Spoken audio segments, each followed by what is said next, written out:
ऊर्जा जर कधी त्या ठिकाणी त्या लेवलला पॉवरफुल असेल, रंगसंगती असेल, बऱ्यापैकी मॉलमध्ये बघा तुम्ही ब्रह्मस्थान मोकळं असतं, जेवढेही श्रीमंत लोक आहेत त्यांची वास्तू नकळत तेवढी ऊर्जा देणारी असते कुठल्याही याची. जसं की तुम्ही हे नाव सांगितलं तर मी वॉरन बफेट सांगेल तुम्हाला की ते किती वर्षापासून त्या 3 रूमच्या गावातल्या एका छोट्याशा घरामध्येच राहतात. मग त्याच्यामध्ये पण काहीतरी रहस्य असेल ना.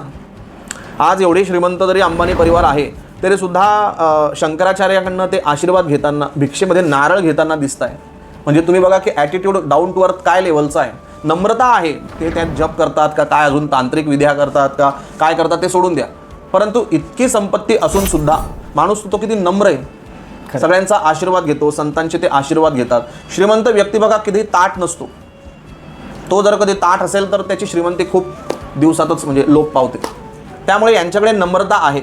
म्हणजे मी म्हणत नाही की वास्तूच जर कधी असेल तर तोच माणूस सक्सेसफुल होईल किंवा जो ज्योतिषच बघेल तोच सक्सेसफुल होईल असं नाही. पण याच्यामध्ये असं आहे की हे 30-40% आपल्याला नकळत न मिळणार, म्हणजे असं जे मिळणार नव्हतं आपल्याला ते अजून चांगल्या पद्धतीने मिळतं.